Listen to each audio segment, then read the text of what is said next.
Who are you, and how did you become that person? Could it be that the answer to both of these questions is actually the same? Before you were born, the world around you was already having an effect. Your mother and father, their genes, health, culture, and life history, if they were fit or ill, if they had good nutrition or didn't have access to it. Even how they felt about the stresses in their lives, including your arrival, will have had an influence.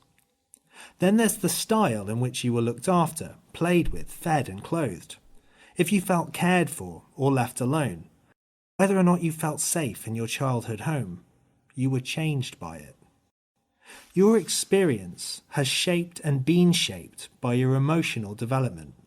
Perhaps the attention you were given made it easy for you to attach and bond with the people that are important to you, or maybe it made it difficult to trust anyone and difficult for you to express what you need. Your individual response to life depends on what you have, who is around you, the stability of your relationships and your wider circumstances. It depends on your education, the jobs you got or weren't able to get. Did your experiences build into a picture of a world in which you can make meaningful changes, or one in which you feel powerless? In short, an unsatisfactory world, or one that is, on balance, good enough.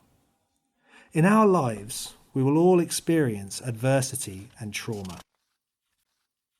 Sudden shocks and prolonged periods of unhappiness, some that happen by accident, some as the direct result of neglect or even abuse. Think of your worst and most painful experiences and how they have made you who you are. Sometimes there are things you never knew you needed, real or emotional, that you just don't get. When you needed it most, did you ask for help? Did you get physical, psychological, social, or spiritual support? Perhaps what you needed came from medical treatment and advice. Perhaps through being heard by an important person in your life, or through professional therapies. Perhaps it came in finding people who listened and understood, so that you didn't feel alone. Maybe it came from within, as you drew on your internal resources and creativity to make your own unique mark on the world. Perhaps it was all one of these things.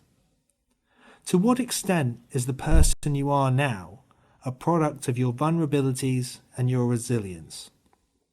Which is more powerful in your life, the conscious thoughts you use to make decisions, or the unconscious forces that seem to make decisions for you? Do you live with purpose and a clear sense of right and wrong? Do you know social from antisocial behaviour and have a solid idea of how your actions might harm yourself or others? Do you believe that the level of justice and fairness in society is non-existent or good enough? Has your education left you capable? Your occupation provided for your needs? And your life left you healthy, adaptable, stable, flexible and functioning? Do you know where you belong and what you are worth? Or do you feel separate and alienated from the people around you? Have you ever lost a loved one? Are you, at this moment in time, dying? Your experiences and thoughts around death can build up to become beliefs. Your knowledge, your fear and acceptance, perhaps the need to pass something on, will all affect how you choose to live. Each one of us is a product of complex interactions that take place over a lifetime. On this map, representing a general model of relational life, your place is unique and will be different at different times. Small changes at any point can have large and unexpected effects on who we are. There is a risk that when we concentrate too hard on one part of our life experience, that we will lose sight of the bigger picture and try to reduce complex problems to single or simple explanations. We believe that with a better understanding of lifelong relational experience, we can all learn to cooperate and collaborate better and respond more effectively when people need our help.